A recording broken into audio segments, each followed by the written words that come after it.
마태복음 27장 51절로 53절까지 저와 여러분들이 교독합니다.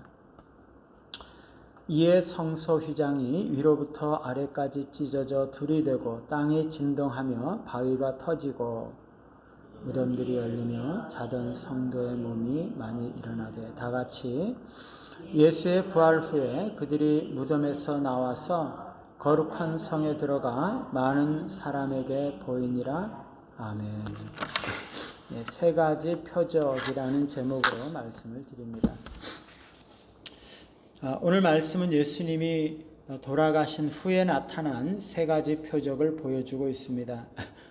십자가와 관련된 표적이 먼저 나타났었는데요. 45절에 보면 정오부터 오후 3시까지 온 땅에 어둠이 임한 것이 나타났는데, 오늘 우리가 보는 표적은 죽음 이후에 나타나고 있는 것입니다. 첫 번째로 성소 휘장이 찢어지는 표적이죠. 이 휘장은 성소와 지성소 사이에 있는 휘장을 말합니다. 출애굽기에 보면 성소 휘장을 청색, 자색, 홍색 실과 가늘게 꼰 배실로 짜서 장을 만들고 그 위에 그룹들을 수놓게 되죠. 그룹들은 하나님의 거룩하심을 수호하는 역할을 하는 천사들인데, 하나님이 계시는 지성소로 가는 길을 이 그룹들이 막고 있음을 상징하고 있는 것입니다. 그런데 이 휘장이 찢어져서 이 예수님께서 오후 3시에 돌아가시는 순간 갑자기 위에서부터 아래까지 찢어져서 둘이 되는 것이죠. 이게 옆으로 이렇게 수평으로 찢어진 것도 아니고, 또 아래에서부터 위로 이렇게 찢어진 것도 아니고, 위에서부터 아래로 찢어졌다는 것은 하나님께서 그것을 찢으셨다는 것을 상징하는 거죠. 오후 3시는요, 성전에서 제사장들이 제사를 드리는 시간입니다. 저녁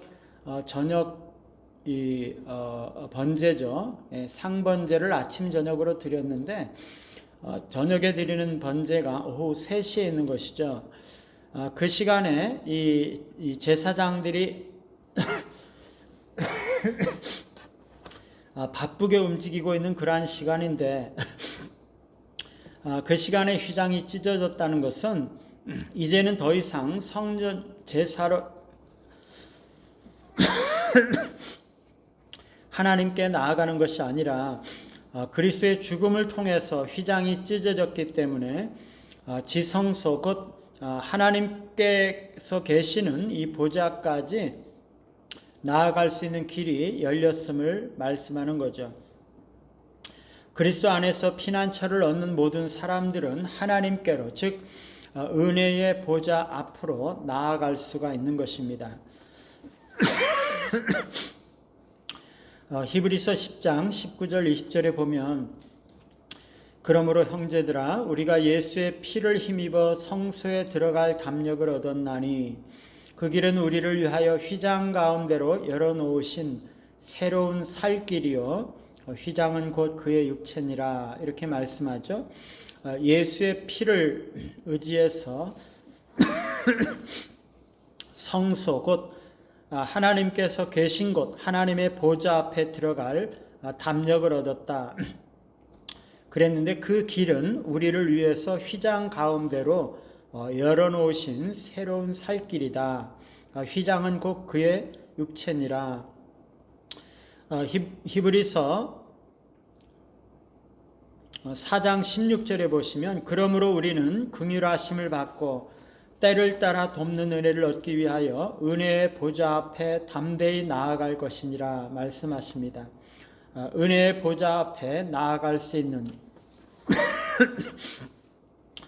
그런 담력이 그리스도의 죽으심을 통해서 이루어진다는 것입니다.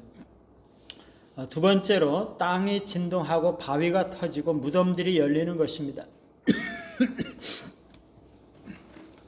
세 가지 현상이 나타나고 있죠. 땅이 진동하고 바위가 터지고 무덤들이 열립니다. 이 두 번째와 세 번째 표적은 아마도 첫 번째 표적의 결과로서 발생하는 것이죠. 이것은 그리스도의 죽음으로 인해서 새 하늘과 새 땅이 열리게 될 것을 상징하고 있는 것입니다. 세 번째로 성도들의 일어남입니다. 땅이 진동하고 바위가 터지고 무덤들이 열리면서 무덤에 누워있던 많은 성도들의 시신들이 다시 살아나는 거죠. 그들은 무덤에서 나와서 어딘가에 있다가 예수님의 부활 후에 거룩한 성 예루살렘에 들어가서 많은 사람들에게 보이게 되는 것입니다.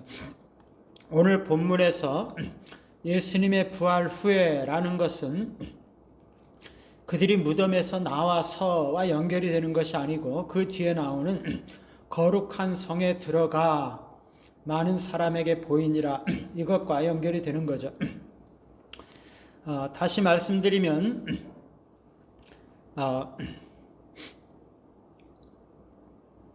성도들이 그리스도께서 죽으시는 순간에 다시 살아나서 무덤을 떠났는데 예수님께서 부활하시기 전까지는 예루살렘에 들어가지 않고 이틀 동안 어디인지는 모르지만 어딘가 밖에 있다가 예수님께서 부활하신 후에 예루살렘 성 안에 들어가서 많은 사람에게 보였다는 것입니다.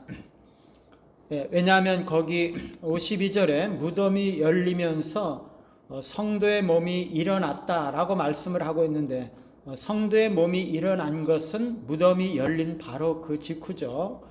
그런데 거룩한 성에 들어간 것이 바로 부활 후에 들어갔다라는 것입니다.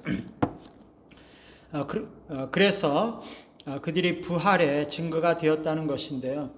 이 사람들이 어떻게 되었을까요? 두 가지 견해가 있을 수 있는데요. 하나는 그들의 부활은 일시적인 부활이라는 것입니다. 그들의 부활은 죽음을 이기는 예수님의 능력의 표징이자 마지막 때에 있을 일반 부활을 예표하는 역할을 하는 거지만 이 사람들은 다시 죽었다는 거죠.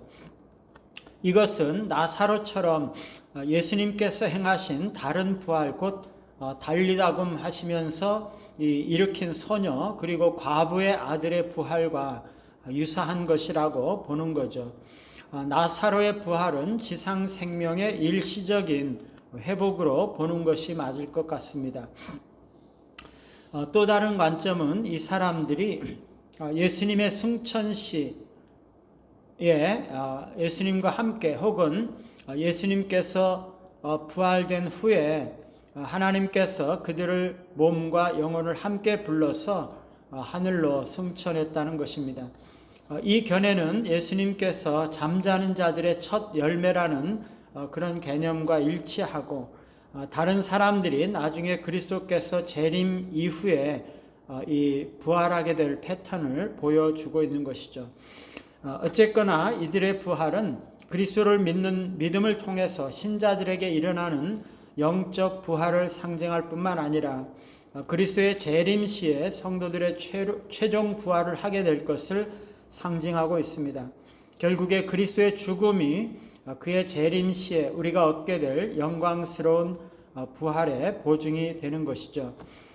오늘 표적은 그리스도의 죽음이 갖는 의미를 보여주고 있습니다. 그리스도의 죽음은 대속을 통해서 우리가 하나님께로 나아갈 수 있는 길을 여셨고, 결코 죽음이 없는 생명으로의 그 영광스러운 부활을 보장한다는 거죠.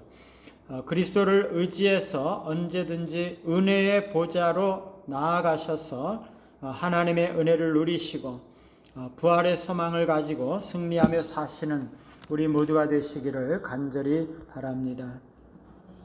찬송가 494장입니다.